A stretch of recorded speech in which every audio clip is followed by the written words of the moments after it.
Hello, it's me, it's Wolfram, and today we will be doing this tournament playthrough, game through, walkthrough, I don't know how to say. Um, I think all the games will be very interesting to see, very cool, especially the last one, because we will be discussing on the players' like mindset we have in that game and the mindset we think we should be having in general. Okay, so this game we will be going first. Um, like in general, you should be aiming to go first, but this is locals, so you know what you're playing against most of the time. Here, it could be either Gandiva, Youth, or Majesty. We want to go first with against everyone, so I picked first. The hand is very good. It has like almost everything we need. This is why we can like keep the Philander in hand, not call it, and be able to choose later. Also, if it's a PVD or Majesty or something like that, it becomes spooky to call the Great One soon because it will be killed by the Great Two Vanguard skill. So keep it in hand, don't lose the card for nothing, and then try to maximize the Scry 5 skill to get the best target possible. Apparently, doing this with a Spire Cutie in this deck, it's a problem because if the Maron weaves, then you cannot call the Great Zero. We will see what happens. Yeah, the problem of not calling the Philander is that you can lose the one off, but like it's 1 out of 40 cards. What are the odds, right? I think like opening doors, it's better than just be worried about that very little scenario.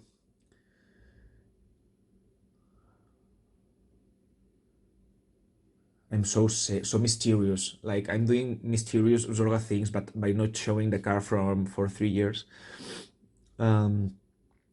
Here we have the 2 dragons that should be very aggressive. But again, we will see that I'm still not calling the Philander because losing the card matters more to me than the punish of him getting a defensive, and they should be scared of the Vanguard anyway. So, like here, not losing cards for nothing, it's important. Also, like not calling the Philander first to give the opening of like hitting it out of the top 7 is important because you don't have, if you don't want to have the double, you want to be able to choose to keep the cards and then call the proper booster so you don't have any more problems. So yeah, try to rush, don't waste cards though. Also, like Majesty, it's a pairing. We should be able to win without doing high rollish, risky plays. We just want to keep our cards safe for the moments where they matter. Also, we have 2 cow. That might be good because even if they kill one, we have the second and then we can still revive it again with the Zorga binding skill, the remove 1 skill. Okay, so yeah, here we see the issues, right? He doesn't hit the card he needs, and because the dog wasn't installed, he cannot call it. But I don't think that's super important. But yeah, maybe you should be waiting, right? Because of this possible scenario, like calling the booster would have make a difference here, I think, because the boosting power becomes relevant at how I defend. So yeah. He kills the shadow, but it doesn't really matter. It was free anyway. Okay.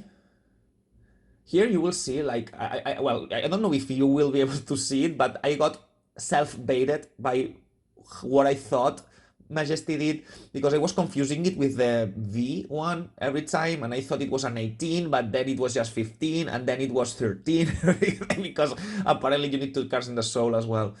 But it's okay in the end. It doesn't really matter a lot. But I feel like at some points I do like some weird things based on imaginary numbers the card doesn't actually have. And you know, reading the cards, it's free. If you have any doubt, you can always check, right? Not now because the card is not on board, but yeah. Uh, yeah, for without hitting the damage zone, it's partially problematic because we don't have the Zorga in hand. Yeah, we do not have the Zorga in hand. That's also why I think waiting for the Philander it's nice, because maybe you want to mill the Zorga, right? If it's on the top 5, you can also go that route. Here you have to guard this because you don't want to, like, if the blaster gets a crit, you are very doomed. Like, you don't want to go to 4. Like, this is like the average. You should expect, you should always defend the first, because you don't want to go to 4, and you don't want to take a play that can bait you into taking more damage than you need. Usually we have the cards we need to navigate the game, so playing safe and preventing the crits, or playing around the crits, is very important, because I feel like sometimes people would have been taking one of the first 2 hits and then they lose. Oh, yeah, it's a crit, that's luck, right? That's RNG, but it's not actually RNG because you had an option to play around that luck. So if you can play around luck, like, understand the damage as something that happens tempo-wise, you will always be at the proper range at every time. So that will keep you safe. That's what I want to say. Like, if he doesn't get the crit, that's better for us. We still just go to 2, which is the ideal thing. And of course, we cannot do much about the crit happening or not, but yeah. Yeah, the second RPD is interesting because this way we don't have to step over the other one. And we need to bounce the Zorga anyway, so putting the PG into drop zone, it's not useful. We just want to drive check or draw it. So yeah, we have to use the mask with the habitat to get the thing we need. Yeah, now we can just use the Zorga to get the cow back. Also, we discarded the other cow, so we kinda need to get it back now.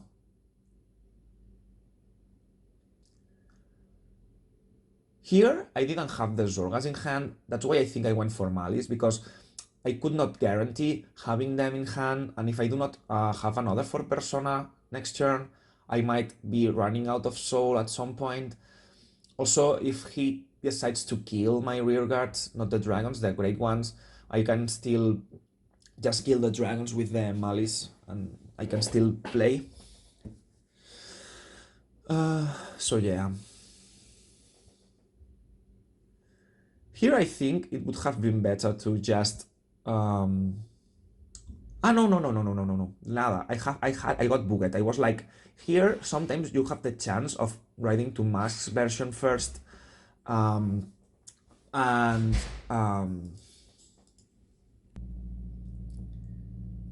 sorry, I had to leave for a second. Okay, here I was like, you can mask first, so you already solve as the Zorga, but I don't have the Zorga mask, so I cannot do that. But sometimes if you have the option, you can ride first if you have already everything you need and there is no.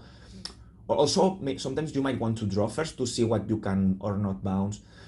And this way you also soul blast the Zorga already, but here I was not able to do it anyway, so I got confused a bit. Sorry. Okay, the 2 dragons. And now we just get the cow and get the marker.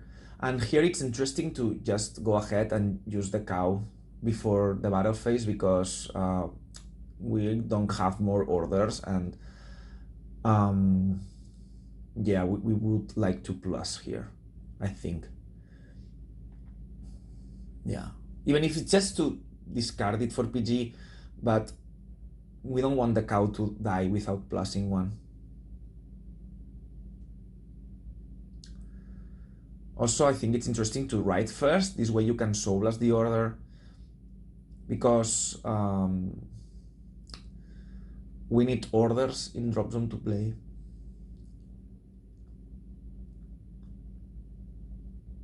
Or you can just soul blast the Zorga. I don't think that's super important here. I don't think we will run out of soul anymore, because if we have, yeah, that's fine. Yeah, Malice was a good mill target here. Like, we are still looking for pieces, and Habitat left because we have to bind it, but Malice, it's like the good play resource-wise. Okay, we want the crits first because he has to waste 2 cards. If we go with Zorga first, they get a defensive, then they can just use 1 card on the 33 RPD. So yeah, also it's very good because he is at 3, so we can still heal by doing this. The Zorga, the Philander, it's really bad here, like 0 defense, and we are really screwed on defense. We don't have much. Luckily, we have the PG.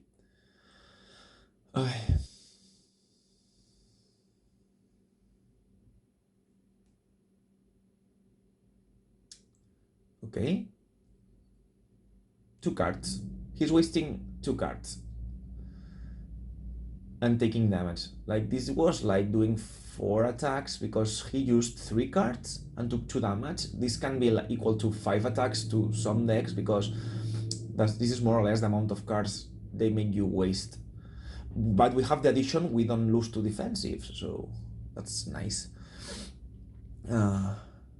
Here we are reading the cards because we don't know what the fuck they do. If you don't know what the card does, just play safe, don't risk cards over nothing, don't do weird stuff, playing around something you don't understand, just play tempo, and then read the card when you eventually have it at sight.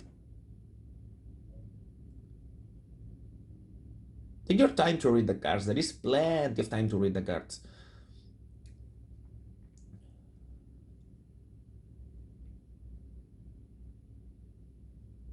Here, like the continuity of the game, it's very guaranteed. The only issue for me is the mask on drop zone. Like, it can be nice because we can get the following Zorga into hand, and maybe we can focus on, I don't know, bounce the PG by binding the Zorga or something. But ideally, the mask, it's like something you want to use if you like need to grind chances. Like, if you need to hit the mask and then you still need the PG, you don't want to do like mask or Forbidden, right? You want to do something that gets you the Zorga and something that gets you the PG, but sometimes you cannot bounce both. Then mask is very good because it lets you have your Zorga out of the top deck, and then you can still use the other order to like bounce something. This is something you do when you really need both things to happen. Like, you take a riskier route in order to be able to have both cards because you think you need both. Like, you need the pressure and also the leaf. Okay, we PG. Draw.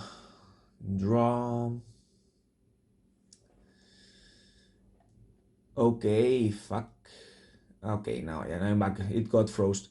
Okay, and OT. This is a bit of a drama, but if that happens, don't tilt yourself. The games are winnable. Like, I think we have basically every single heal in their decks. We have our own OT.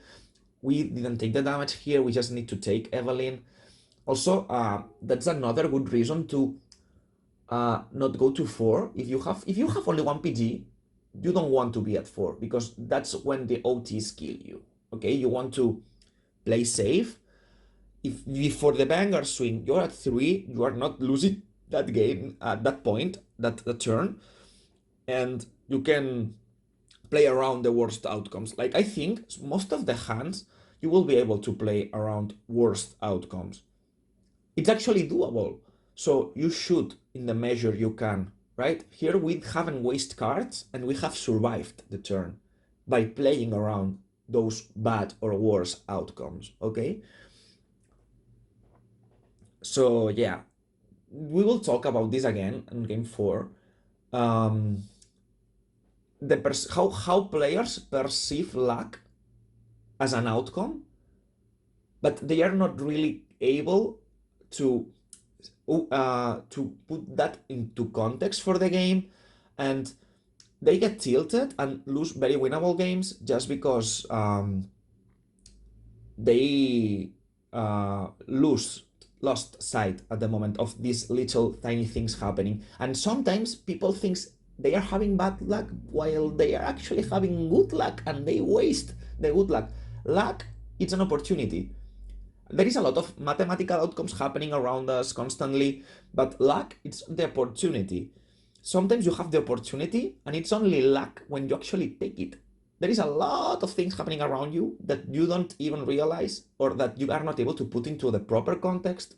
And like if you take perspective, this is when a player, very good player, can be seen because they are able to understand the game on the long run and see what outcomes are really a problem or not, and they keep the cold mind. Okay, but let's go back to the game. Sorry, I was like talking about other things.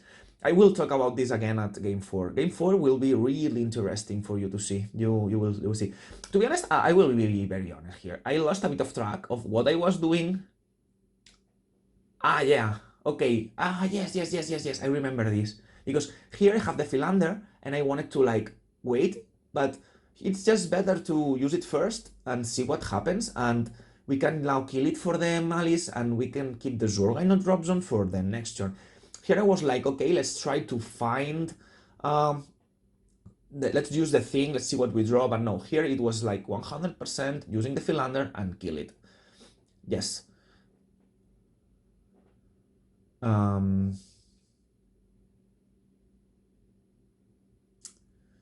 Okay.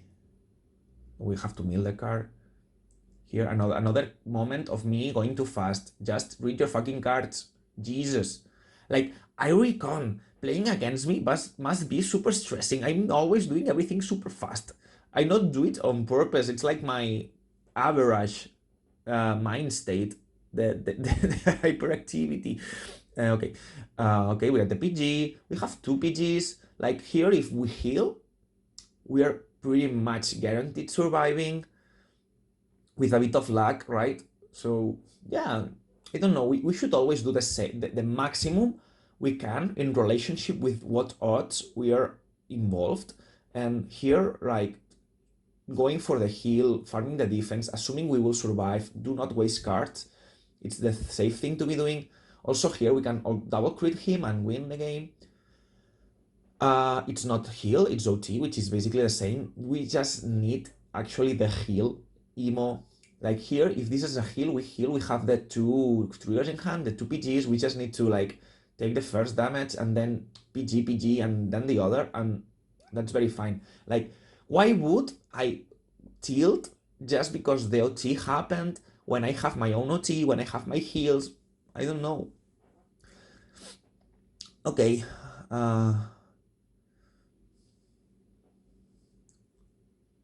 Also here, we wanted to do the Zorga first because it usually is just 1 damage. If you do the RPDs first, you want, like, we have the crit, and so it happens to be the same, but if you do the 2 damage ASAP, maybe they get more defensive, they might be able to save more cards. If they get 2, Zorga gets 33, and they can guard it with just 1 card, so you want to go with the Zorga first, then they are at 4, and they still have to guard both dragons.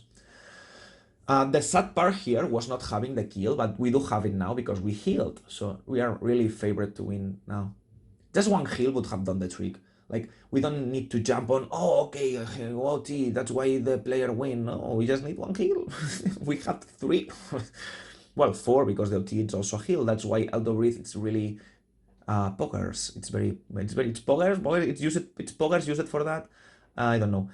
I don't like the red. The red here, like here, red would have won me the game, but also Elder Breath, Bless Favor, sorry, wants me the game by healing, and there is too many situations where the restanding ability for the red OT, it's not good. It makes you swing on wrong attack patterns, and as you can see, Bless Favor, it's just as useful at making you win. In fact, has granted us another attack by healing us the kill back into the drop zone. Okay, 1 heal. Well, this is basically some defense. Basically, it's 5k shield and a 10k shield gain because the 5k went into a 50k and can give you more advantage. Like, I don't super enjoy or like this card, but I guess there were some benefits from using it. Oh, do we have a 3rd PG? Oof, this is very one.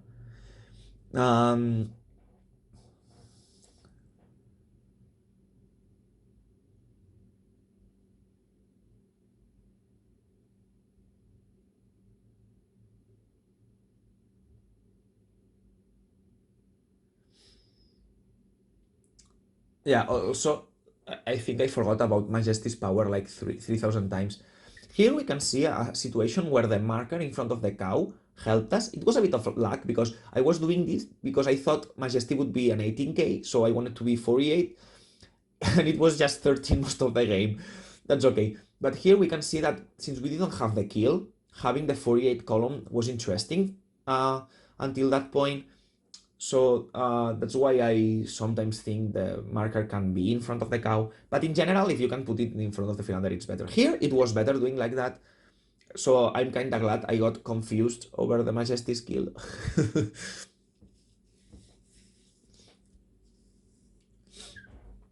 Okay, so here we just want to prevent the heals. Okay, so here there is just two ways we lose the game, which is double crit. If they like, if you guard the first attack and they get a double crit, then we have to uh, guard everything.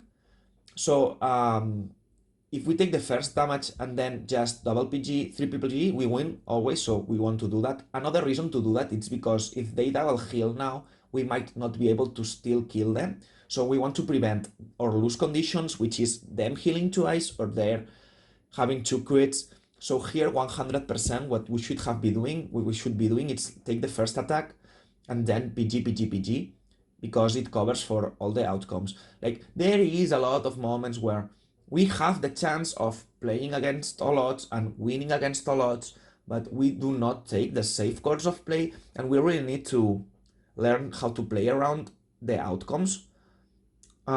Especially because this is a game where you actually have control of that kind of thing, right? At least with Zorga, the defensive, that's also good, but we didn't needed it. We just need to prevent the double crit or the double heal from happening. That's how we win.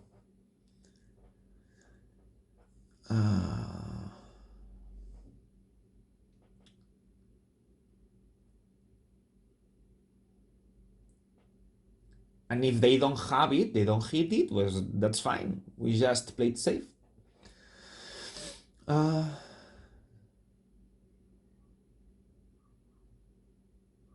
this was a double heal. Okay, so if you defend the first swing in order, let's say, to take a bigger swing later or something without crit, and this happens, you instantaneously lose the game. So here's my question. It's luck-based, the fact they healed twice, or is it just a misplay you are being punished for when that happens, right? Okay, so we are super covered. I see a lot of people focusing Philander over the cow. Here it didn't matter because we have the Zorga in the drop zone because we didn't do the mace play in the end last turn. But yeah, I think people should focus go more. To be fair, it shouldn't not matter because you should always keep a way to play around the removals, right? So basically, using the Zorga skill last turn was never an option because you always want to keep the possibility of getting the cow back or getting the order back. So you should play in a way that you are ahead of your opponents always, every single time. And also we had the other order in hand. So technically we could have just discard the PG or the PG, but that's just not the optimal play to be doing. So yeah, play ahead, don't do mistakes, don't waste cards, play around luck as long as you can. Sometimes you don't have the PG, that is fine. That is fine. But like staying at 3 instead of going to 4 before a triple drive turn, that definitely saved us from the OT. We didn't have 2 PGs, right? You need, okay, so you have to keep this in mind. You need 2 PGs to survive an OT at 4 damage. This is math. Except some of them which are worse, or Eldo Breath or Dragbeda, who are a bit stronger, but on the average, that's how it is. And you can survive luck a lot of times. We have survived luck 2 times this game just by playing well. We stayed at 3 before the triple drive, Vanguard swing, so the OT did not kill us, and then we played around the possibility of them double healing or double critting. So basically, we are winning the game against the odds of luck. If he would have been at 3 here, we would have lost. That's how it is.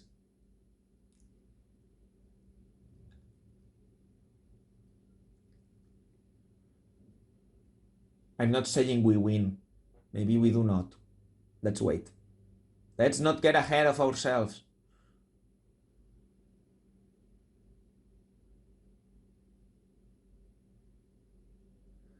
Also, besides the fact that this is like more friendly locals and we take maybe some time to get started, blah, blah, blah, all the games can be played within 25 minutes. This is a bit longer because we take our time at the beginning and blah, blah, blah. But we should never go to time. Literally, if you know your place, even if you take some times at some of them, you should be able to win. This game is very good because you can see how playing around luck can make you win. But yeah, let's move into round 2. We are versus Drac Noir, which is my boyfriend. And he plays Leonard again. You just saw him last week in Leonard's video. I know he's playing Leonard, so I just choose second on the die roll. Versus his build, I prefer to go second because I think Rancor it's just it makes them, I don't know, I feel more comfortable. So I think in general I beat him more when I go second. So yeah, that's why I choose that. You should be aware of that, especially in locals. And you might say it's just locals. Yes, but you have prizes at locals as well, kind of. So you want to win, right? So let's try to win. Okay.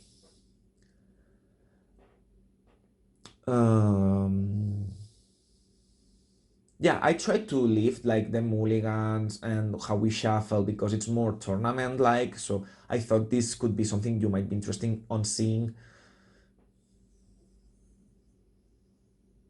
I think the reason I prefer to go second versus Leonard, not locals, it's because players struggle a bit at handling going first. Going first, it's better, but it's also harder, and the players in general with those masks decks struggle a bit handling the early game.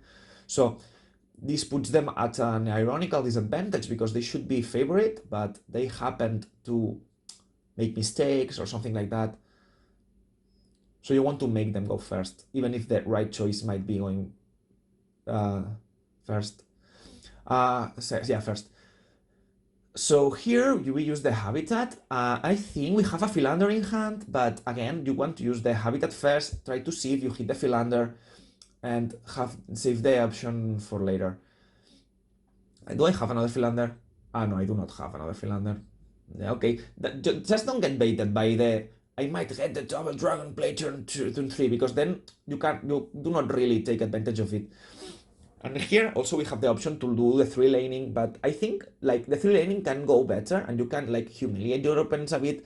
But I think on average this is the play that pays off better. It also lets you choose not stepping on RPD next turn sometimes and just keep the 13k lane. But yeah, I don't like doing a 3 lane because if they get a defensive, then maybe you don't, and you are saving them 1 card. I think if you can get 1 card out of them and deal 1 to 2 damage, this is perfect. That's what you want to be doing.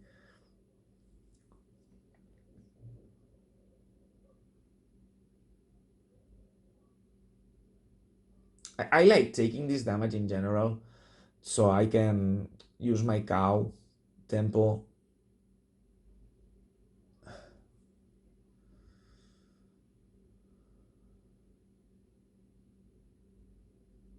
Also, if they heal, then you can heal. If you just defend, you are putting yourself at an iffy situation because you have less cards to play the following turns before you may farm them again. And that same card you use here can be used to defend another attack later, so you are not taking more damage actually.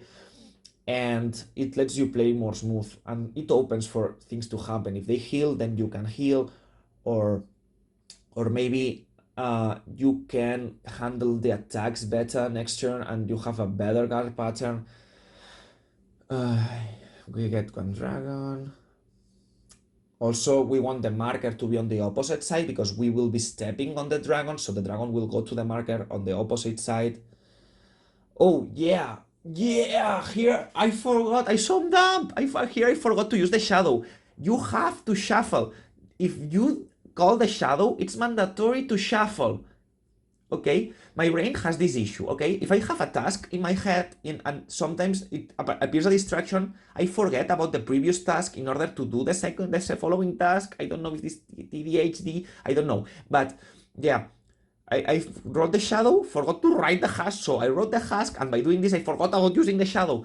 It's mandatory to use the shadow. Even if you don't mill, you have to shuffle. If you don't shuffle, you can get a warning, and your opponent will get a warning as well, but not reminding you of shuffling. Okay?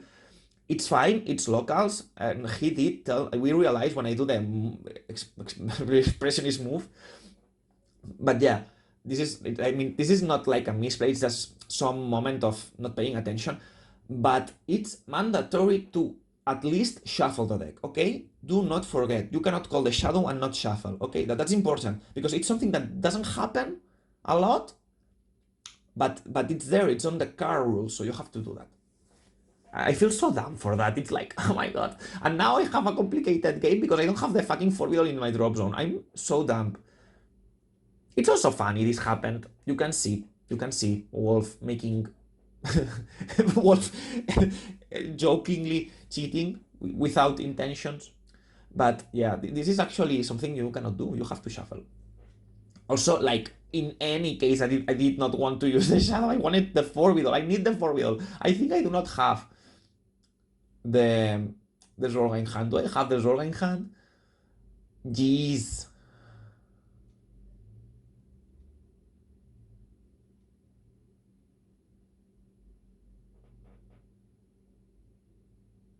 I do have the Zorga in hand.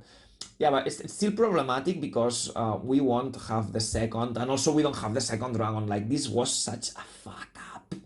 Such a fuck up.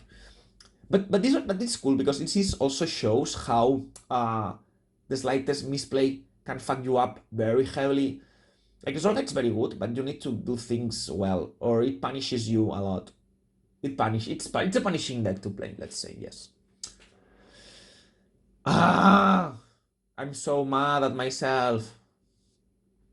Nah, I'm not mad, it's fine. Like, if you get mad at yourself for every tiny thing in your life, when you could have done things better, you can always do things better, and it's important to stay critique.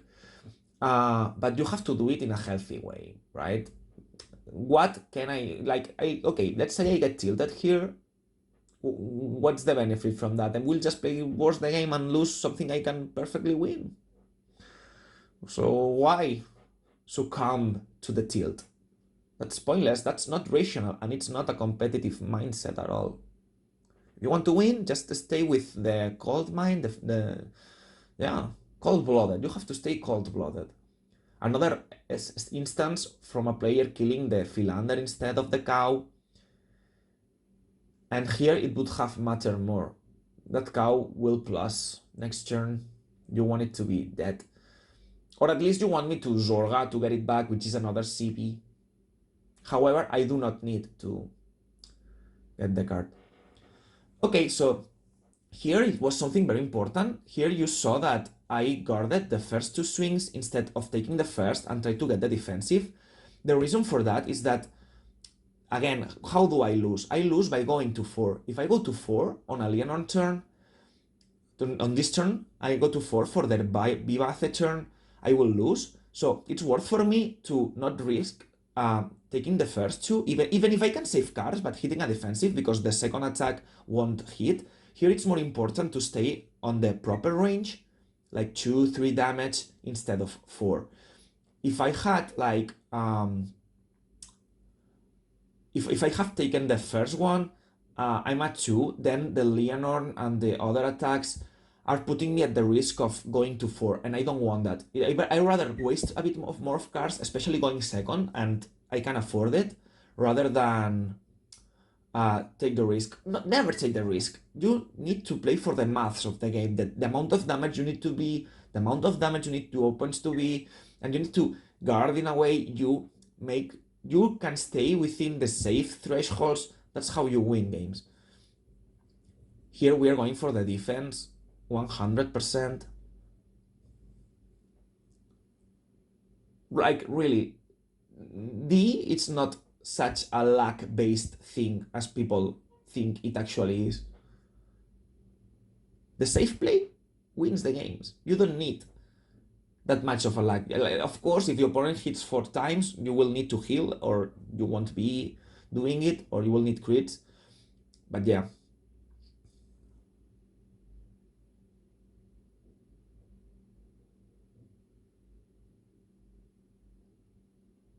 We put him to 5, so he stays at 4 if he heals. If you see the games, it will always be the same. Like, we will care about the amount of damage we are in order to get or not the heals within reason. We will try to put them on situations where their heals won't matter as much, and we will try to make the most use of our tempo and play the most safe we can. Like, Rancor Chain is very good for that because it gives you a lot of control of what you're doing fast. That's also why I think the new generics Grade 2 will be very important in every deck, because having the options soon and being able to play in a way you win like most of the time, it's very important. And I think people doesn't like, for me, if there is something in this video that can be shown, it's that lag. It's a perception of how the outcomes of about how we think the different outcomes that surround us affects or impact us. Like, it's a read we make about something objective around us, and how we turn it into subjective perspective about how it did impact us, about how we think that impacted us, right? Sometimes we do something because we have an expectations on how the game works, but in reality, if you play the game enough and you start to considering the game as a whole and how different situations will impact you at certain points, you will realize that there is no need for the risk, that usually there is always a safe thing you could be possibly doing. And yeah, sometimes things that feel like it's super bad, it's not as bad because it can get fixed later. And if you can develop this grasp on how this works on the game on the long run, you will be able to navigate those lucky situations that make you lose now, but in the future you will be able to understand that and say, okay, this was bad, but if maybe I heal here, or if I get a crit here, or if, like, you will be able to understand what you need to happen in your favor, and you will be able to play for that kind of things. You will develop the sense of how to generate better outcomes for you, and you will learn to play for your outs, and you will be able to play around the outs your opponent has within reason. Sometimes you will be able to basically play against everything, and sometimes you won't be able, so you will need to be a bit moderated of that. Sometimes I will using play safe, right? Sometimes I can see like, okay, I'm too behind, I need to play greedy. You need to understand that kind of things, because but you need to also understand how actually likely the things are, or how poorly or well those things are actually impacting us in reality without getting tilt. So please, it's super important. Wherever it happens, do not get tilt. Trust. Okay, I'm not commentating the game at all, but I think this is very important, and this will like if you can understand that, you will get so much better, because your mindset will be so much better as well, and this will make you stay more focused on your games. Like, we need that. Like, I think we are so used to think we deserve to win, but I think the moment we think that we are better than your opponents, or that we deserve to win, or that this OT made me lose, but I was winning 100%, that kind of mindset will just make you lose. Because the moment you think luck, like this magical thing, it's dictating you winning or not, it's the moment you start playing without rationalism, and you will just be doing less and worse plays, and you will lose, that's very important, the capability of learning further. I'm sorry for the long story I did here. We can go back to the game, but I really think it's so important understanding this in order to improve and get actually better. Here I remember I felt a bit Dumbo because I couldn't count my powers. I could not count my powers. I was like, oh, but it's the same.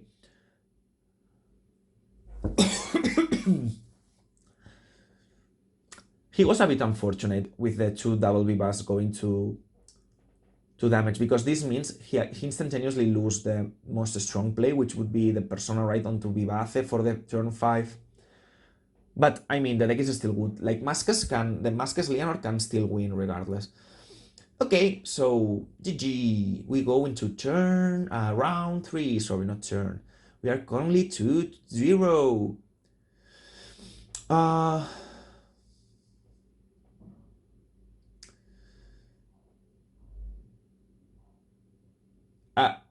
I wonder if I'm making like too precise, too much precision on non as important things, because I wonder if you feel like my philosophical insight is valuable to you, or if you just prefer me to comment at the plays. But yeah, trust me, I think that was a very good advice.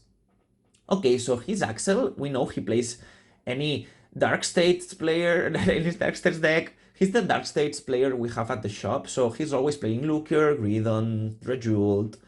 He's been lately on Rejeweled and Gridon more though. But yeah, I know I want to go first against any of their decks, so... Also, I'm very lucky here because I have the information about what they play and I'm winning the dice rolls every time, so I can always have my favorable start against all of them.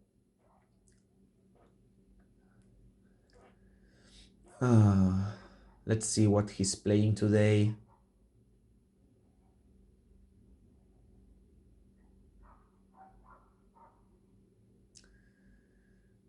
Hey, we have very good hand, right? We have the 2 orders to play, we have the RPD, we have the cow, we have the philander.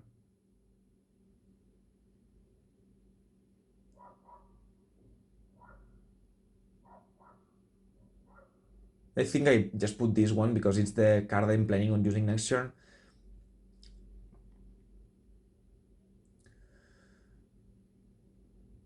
Okay, here you will see a weird thing. We forgot to put 1 crit in his deck. So when we realize, it's on the right deck. When we realize, we will just put it into drop. It's something that might happen. He forgot the card. It won't impact too much, fortunately. So here we have another Philander. We don't want the 2, we just need 1. We already have the cards we need. Philander cannot find like more shadows because we have 1 shadow, so it's even not needed, but Philander does not find the shadow. So if you have the dragons, like you have 1 dragon, right? Here you want maybe an order, maybe another dragon, maybe kill, but you don't want to flood your board with Philanders, right? Because as we always say, we don't want to minus 1 ourselves. Also in this game, it's very important to keep the cows in hand, because in the event of reaching the turn 4, if they get the Dual Ignis online, they get to remove our back row, so we want to play ahead of that, and we want to keep 1 extra cow in our hands during the whole game, because it will eventually be needed.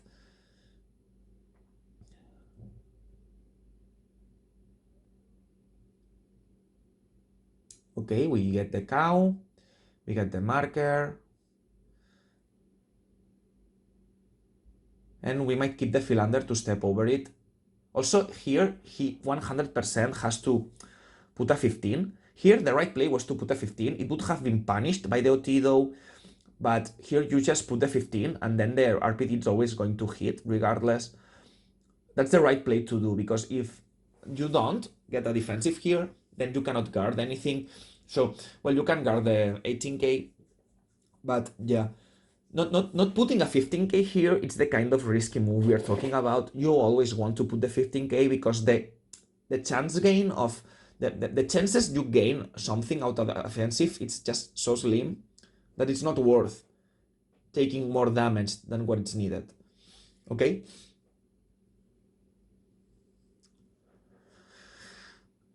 So that's why you don't call the Philander. It's more interesting to just keep it to step over the RPD next turn, because you'll have to assume the opponent will do the most logical guard patterns possible. So you assume the 15k and save the Philander to step over the RPD, because it won't matter. It won't matter. In fact, you're actually helping your opponents to play better, because you are telling him that he has to use the 15k. If you don't tell him and he misplays, maybe you just put him to 4 here and just insta win. So it's good to make your opponents think about what they are doing, while also you get to keep your own cards as well.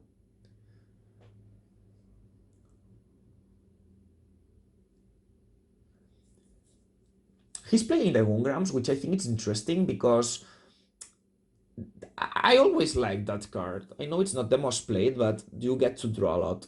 And this makes you stabilize, which is something you really want to be doing with this deck.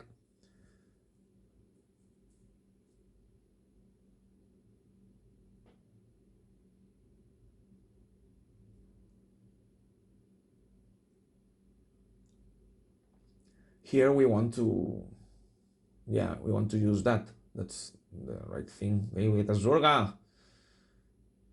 Nice. Depending on how, you might want to get a cow in this pairing because of the Dragual Ignis skill being annoying later.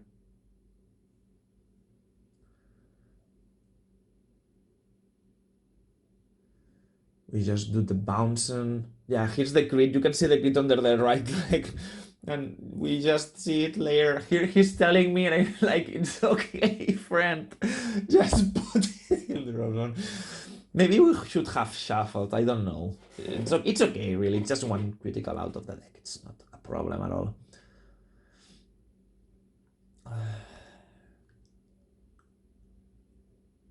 We have a cow. This is like basically one because we have a guaranteed player until turn 5. We have the PGs to stay perfectly within the range we want at any times. Like I don't, at this point, I don't see a way for him to win besides maybe the OT, which he has already discarded now. But yes, again, the crit first. He has to waste the most amount. He's also healing. So if you swing with Zorga first, he goes to 3 and then he can take the dragon and it did not matter at all. He has killed already 2 times, by the way. We're at a point that the OT has already not mattered that much. He could basically win the game. If he tilts turn 2 just because of the OT, that's pointless. You won't win by tilting. Here it's curious because I think you should always sword charge draw first because I don't know if this is true. I'm not a mathematician or something. I'm not good at maths, but if I sword charge one, like let's say if the Forbidal he just top deck. Let's just say I'm looking for Forbidal. It's a one-off between let's say 20 cards. It's easier for me to draw the one-off if my deck has 19 cards instead of 20. So I think you always soul charge first, and in every case, 1 out of 20 where the Forbidal doesn't go to soul, it becomes more likely to draw it within the next second cards. So I think you always have to soul charge first from the usual, draw, and then draw. But I'm not sure. It also depends on what you want to happen. Maybe if you want to soul charge the card, you want to draw first and then soul charge. I don't know. If you know about maths and can explain me if this is like that on the comments, I will appreciate a lot, to be honest. Because I'm not sure, and I don't use this in Zorga, so I don't know about that. But yeah, it makes sense, right? Because the chances of the Forbidal going to soul are slim. So it's likely you will have a most packet deck to draw the card you want. And this is also true for any other card you want to be drawing. I don't know. So if you know the answer to that, let me know in the comments, please. But yeah, I like the Gungram. You know, I like the Gungram because you draw a lot, you set more soul, you might... I don't know, I like it. And Ristal Galer, for example, it's not that good to begin with. Yeah. Well, I mean, Ristal Galer is fine, but it's basically a removal, which is not that interesting. And I like drawing cards. Yep. This is a very rounded up. But yeah, let's go back to the OT turn. If instead of the OT, he puts 15 and I get like a heal trigger, it's basically the same for me. It's basically the same for me.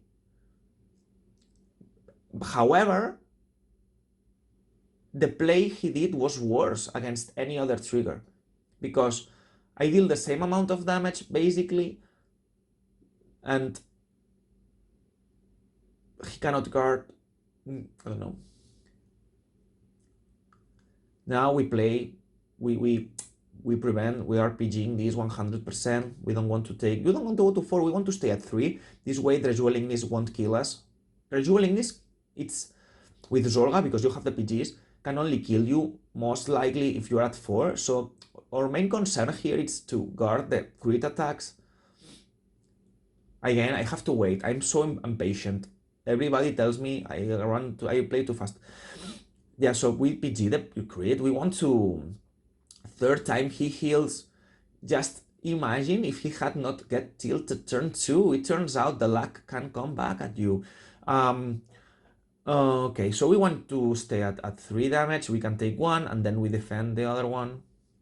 Also, we do it like that because we can save 1 card. Yeah, I think he should have gone to Vanguard here.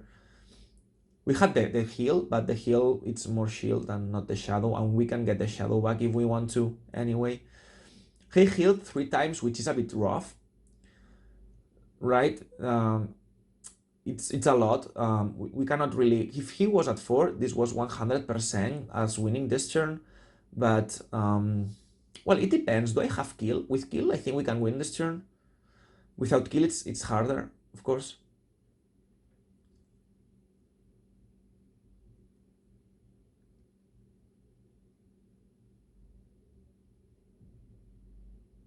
Ah, yeah, here there is something interesting about how I play the orders now.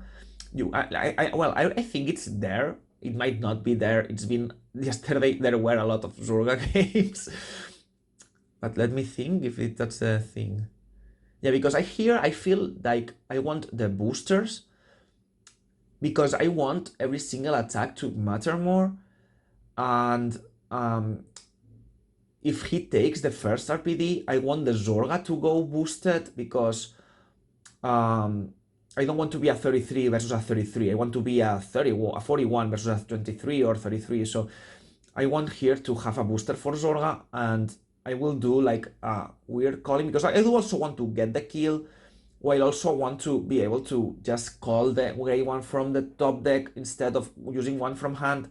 So what we do here, it's like prepare the PG, that's 100%. We don't really need the persona right here because we have Philander, and he will waste all his cards that turn. So what we're going to do is we put the PG on the front, and this way we can open for a trigger, for a booster to go behind Zorga. In that scenario, we can just not call the cow from hand, and we keep it to survive the Jewel Ignis. And also, if we get the kill, instead of the grade 1, we just can kill it by stepping over it, okay? We can get the 2 things. You can do this the opposite, but then you cannot choose to get the grade 1 from the top deck. We are trying to keep the cow in hand. That's what we're trying to do. That's why this order is correct. However, we do not. We just call it because we got the kill, not the grade 1, and that's fine. But keeping 1 card in hand here would have been interesting. So that's why we do it like that, if that makes sense. Because it opens for a slightly better outcome. If the outcome is not met, then it doesn't matter, but we tried. We tried. You need to try in order to succeed. Also, we need an order in hand because the Jewel Ignis. Also, we do need some fodder for the PG, so it's fine having the... Basically, cow pays for RPGs. That cow, it's insane. It's like, it gives you orders to play. It's a play enabler. It also enables your 4th attack. It's a good quality booster, and it can pay for your PG. You can CV1, so plus 1, PG free. Free PG. So free, so free. We are at 3, we have the 2 PGs, we know he cannot kill us next turn, and we know we do not need to persona right in order to win. Because I'm not sure if we still have the Zorga in drop zone, but we would be able to just rebuild very easy. Next turn. So, let me know what you think. Do you think my OT is the reason I won this game? Because he healed 3 times. And he also got the crit, I think, next turn. No, it was a heal in that turn. I don't know. Here, maybe you might want to do the RPD first, but I think I thought that I had fronts in my deck, so I tried to go for that. But if you can like just do the grid first, so you play around their heels, you make them waste more cards, that's better. I think here RPD first was slightly better, and that's also the reason why we should like try to ignore the red OT the most we can.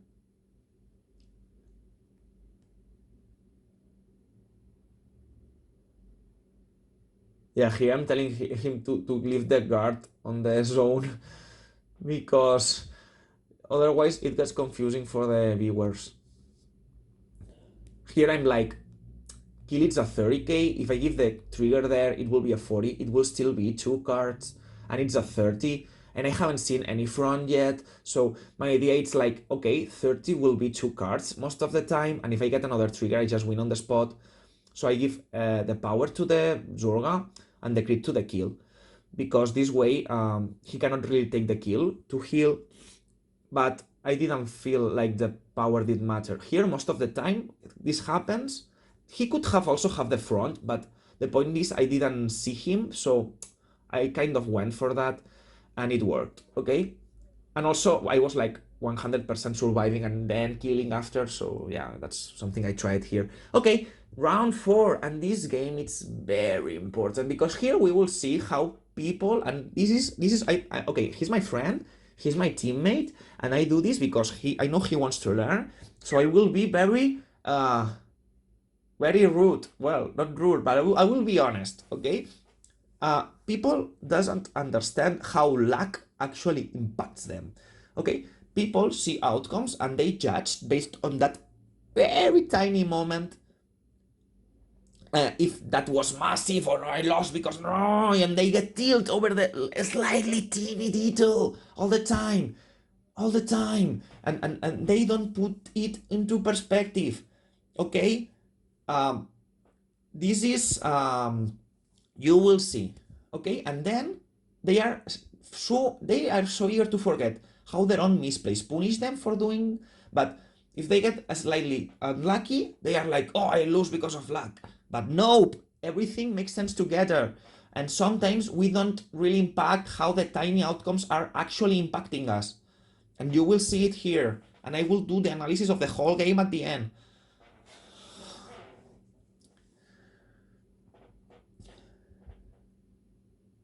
Okay, so we call Philander, we look for cards, and we do not get an order to play turn 2. That's the first point, okay?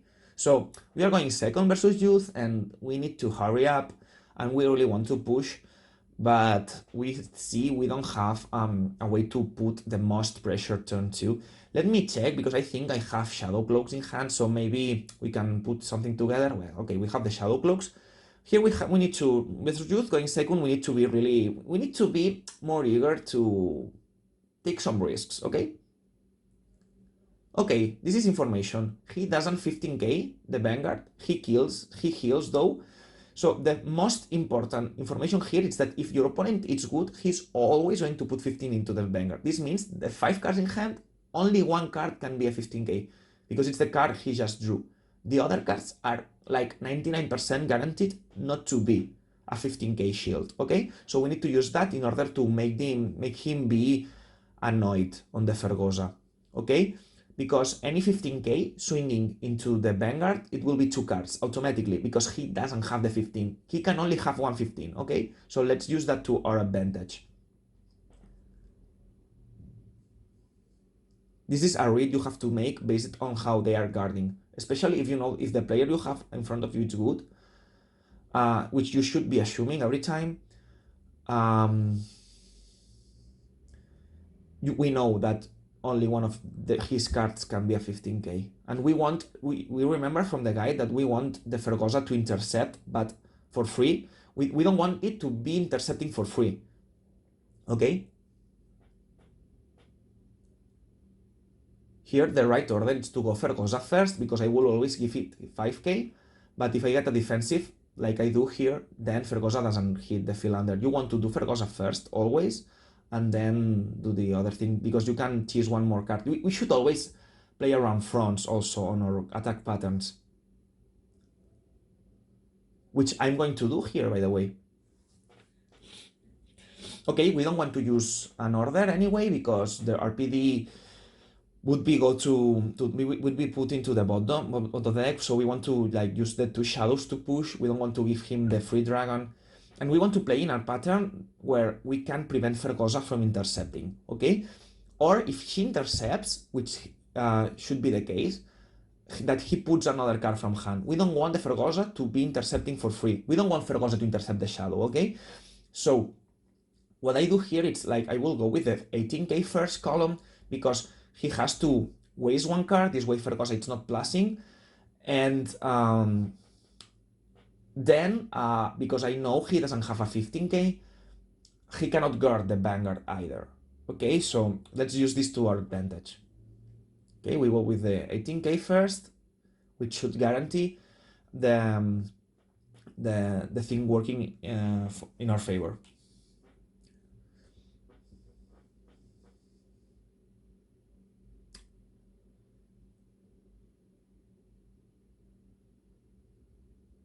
Here I'm making all the thought process. 18, he has to intercept with Fergosa and put another 5k, and here it's a misplay, a massive misplay, because now I can swing with Husk into Fergosa and not kill it. Okay, here there is 2 things. We can see a clear misplay on Youthberg's part, which is not intercepting with Fergosa the moment he can intercept, and then because the front annoyed him, he instantaneously starts blaming luck for the whole game. Like, so far he has healed, has got a defensive every turn, and has prevented from losing cards from hand because their triggers are helping him to defend. However, the player thinks he's being unlucky, which is not luck because he had an option to intercept, which he didn't, and he's still healing, defending. Meanwhile, all their crits are in his deck. He's losing the heals that are proccing and losing the fronts, which he doesn't need to win. He has 8 crits in deck, because we know he doesn't have triggers. Yeah, he's tilting. He doesn't have triggers on the drop zone. He has 8 crits in his deck, which is Youthberg. You are so ahead. So ahead. Meanwhile, I don't have my cow to do the 4 attack turn 3. So here's the thing. He's actively playing wars, doing things that play against him, but he has such an upper hand. He has Youthbergs, has the 3 Youthbergs, he won't run out of Youthbergs, he has the Persona right, he has a PG for my turn 3, I only have 1 dragon. This is so favorite for the youth player, and yet the youth player cannot realize, and starts blaming the luck, and he's doing the misplays that are making a 100% won game into a potential lose. Heal trigger twice. He has healed twice. Meanwhile, I lose my dragon. Okay?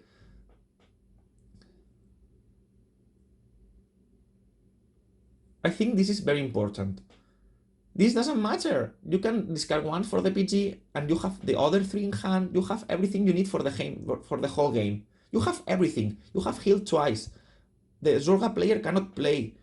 You are just so focused on how you think those outcomes play against you that you don't read the board anymore. On a game that it's very easy to win.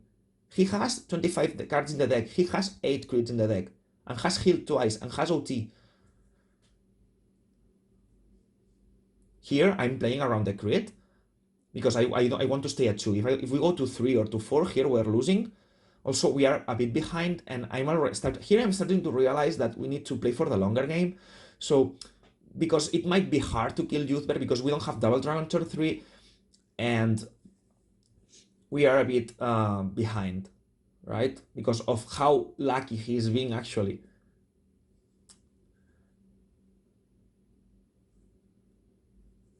We need to get the Zorga, because we do not have the Zorga. The mask weaves.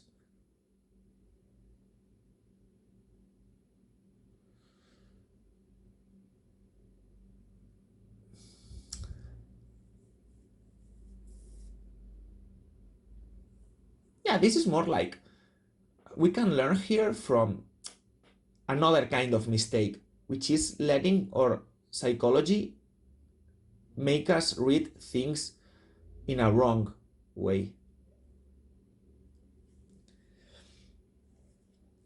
We need to stay objective. We persona right, but we don't have kill because we don't have the cow. Even if we played correctly, we didn't see it, which is unfortunate. Again, it's unfortunate, but you need to stay on the game. You need to stay on the game and do the best rational plays possible.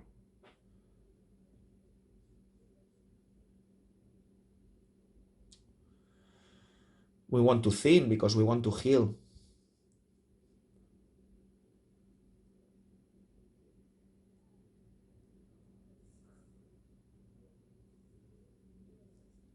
Here we must attack with Zorga first because we really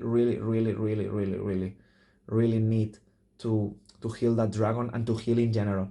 Also, I think that I did not use the blue Zorga here because I was trying to get the cow out of my top 5 and being able to place the marker and then go kill for the 4th attack.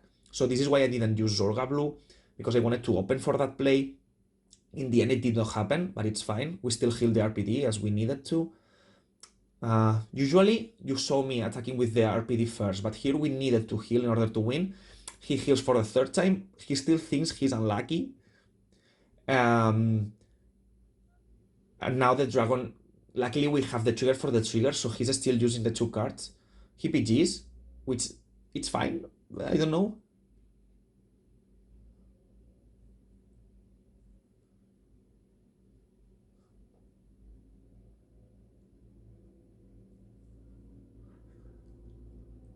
He heals for a 4th time. He still thinks he's unlucky. You see what I mean? He has healed for a 4th time and still thinks he's unlucky.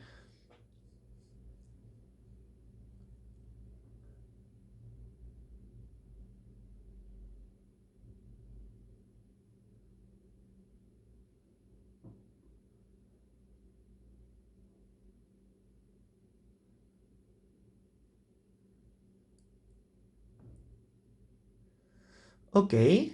Also, my friend, I'm being sincere because I think he will see this and he will try to learn from that because he's a good player and he's learning and he really likes the game. He doesn't always tilt. And he really likes the game and he wants to win. I understand that we want to win. So he's not a toxic player, not at all. He's just tilt sometimes when he loses perspective. Sometimes people loses perspective.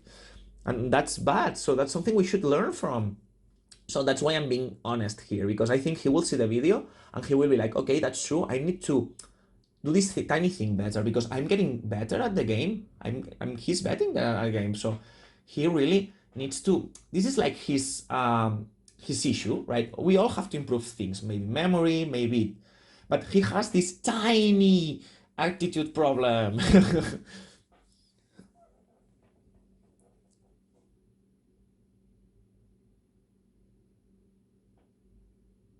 Also, people doesn't play around fronts. We should play around fronts.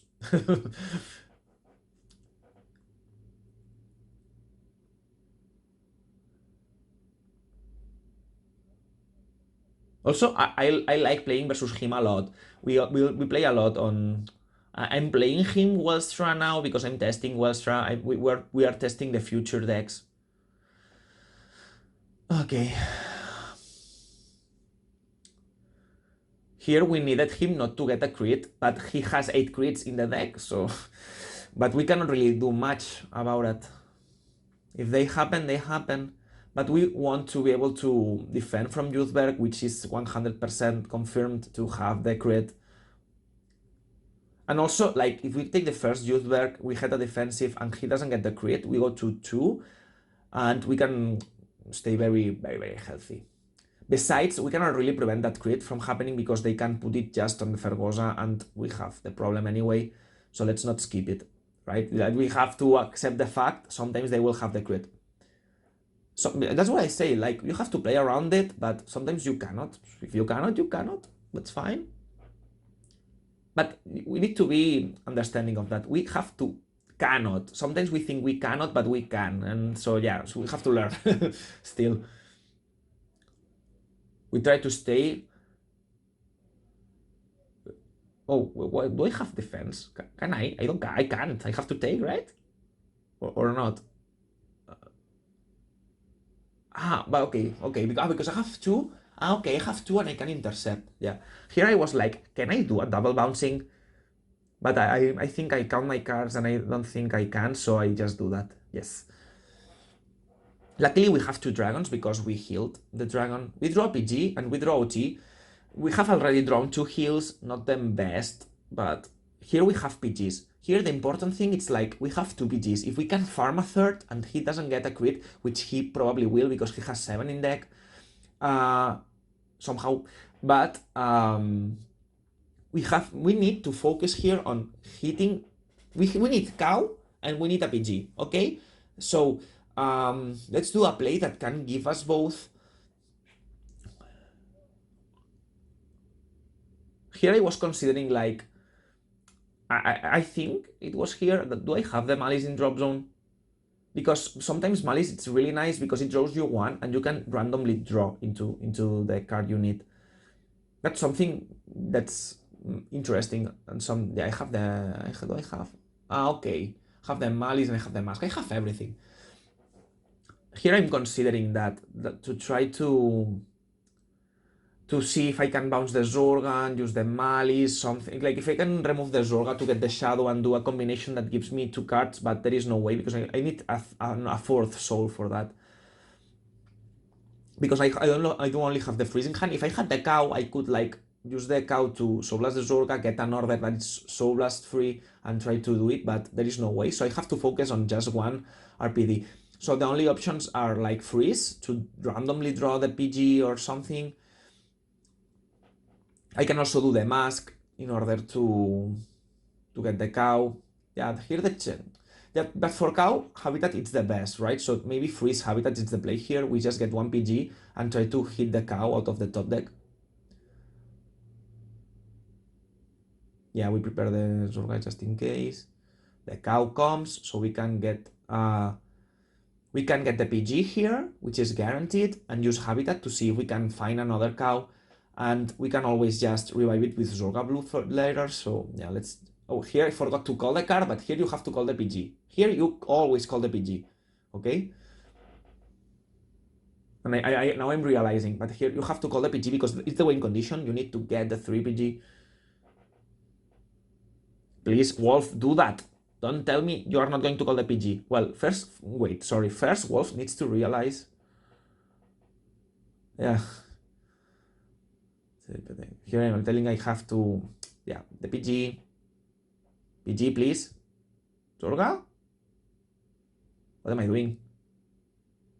Probably, did I get distracted again? Why the Zorga? What am I doing? Why not the PG? Oh my god, kill me, please. Yeah, okay, so I have this issue. It's something I should work on. I have like random attention losings. Like I lose attention randomly if something happens after that makes me forget. Wait, maybe I do not. Maybe I'm getting confused. Maybe I do not have a PG in my drop zone. Maybe I do not have a PG in my drop zone. Sorry. Well, let me know in the comments. You were paying more attention probably. Let me know in the comments if I have if I don't have another PG, then okay, Zorga, it's fine. But okay, but yeah, okay. I think there is not another. Okay, there is not another PG drop zone. Okay, okay.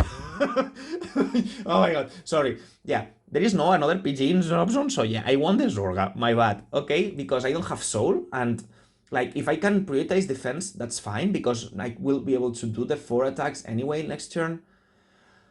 But if but if you have the PG, just get the PG because the PG is the one we need to win. Oh my god, such a panic moment. Such a panic moment, but yeah, I have some attention issues. Sometimes I get distracted and I was doing something and then the next second I forgot I was doing that and it's something I really struggle to control. But that's my day-to-day life. In BCSs, I really try to go super slow because I have to double or triple check the things. Here it's locals and of course I'm like more relaxed on that regard. Yep. Yeah, if we had the PG in drop zone, we have won 100%. We have been able to tetra PG.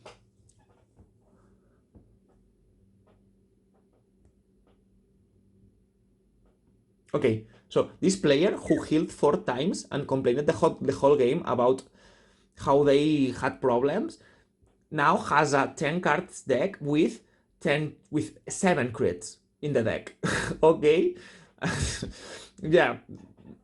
So yeah, that's why we should step outside, consider luck through a complete course, not just 1 second over 25, and make like, yeah, oh no, there was a crit in my top deck and I have 6 more, but because I'm tilted, I'm not counting that I have 6 left in 7 cards. I'm sorry, Crow. He's like getting confused because he's trying to use the Corino, blah, blah. Basically, he gets thirst out of Youthberg and then we'll use the Corino to get something to the hand, etc. Okay, he's shuffling with Corino, which he shouldn't have, by the way, because he was guaranteed critical trigger, but he didn't stop to think about it either.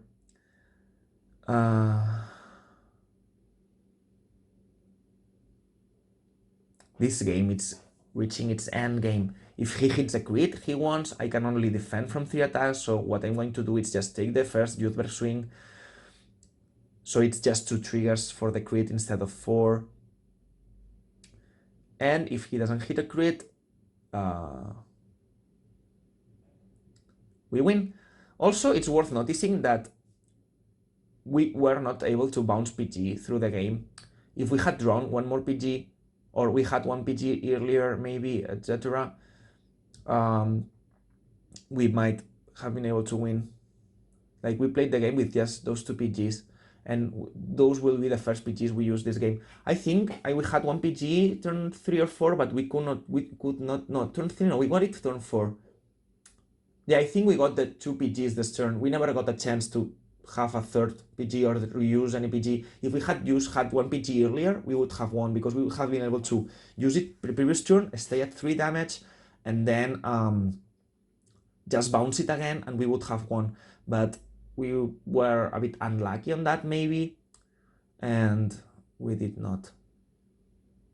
Like, I think it's important to make a difference between reasons, like analyzing what happened in the game and try to see if there was a misplay or if they were like something you could not control. Here, I think we really could not control that. I think we could not control that, so it's fine. We did our best. We did our best, I think, this game. And if we cannot win, we cannot win. That's fine. But yeah, this game was pretty close, all things considered. 1 more PG or maybe a bit more of shield at some places. Yeah, there was no PG. There was a moment I was like jump scaring myself. Wolf jump scares himself. That should be like, it's what we learn from the video. I have the capability to be thinking about something, get distracted, forget about what I was thinking, and then get surprised at that. I have like this superpower where I can get surprised at myself. That's so fun. Okay, there is no combination of cards. We just take 10 cards, 7 crits. I don't know. It's just 6. Just 6. I saw another crit there. It's 6 crits. And he just needs 1. We also never healed this game, but okay, that's fine. Well, hope you enjoyed. Hope like both the commentary on the plays and also on the mindset for how I think competitive players should face what the activity they are doing. We are not entitled to anything. We are not entitled to winning. We are not entitled to anything. You just play your game, and if you do well, you might win. You might win if you play the game well. If you tilt, if you play bad, if you think it's just luck, you won't win as much as you could possibly be winning. Okay? And if the moment you think you are good, or you have topped something and you won locals, or you won BCS, or you won two worlds, the moment you start thinking you deserve to win just because of that, this is when you start playing worse and where your level starts going down. So yeah, stay humble, people. Stay humble. It's just a game. If you really like the game, just try to get better. Okay, don't get me wrong. I don't want to be a hypocrite. I do also tilt. I do also tilt. It's not like I'm tilt proof. Okay, the other day I played 8 games in a row with a friend, and I was like, I want to win a game. Yes, it's normal to get tilted when you lose. It's normal, but you cannot lose perspective of how variants work, about what you could have done better for those games. Okay, okay. And I'm not talking about tiny things like not calling shadow, or not calling shadow and not using it. That's something, that's something that it's like a distraction. But like, do we understand how? Do we understand what it's luck? Like, does it's something we really think impacts our games, or it's just something we use to feel better if the results are not the thing we want?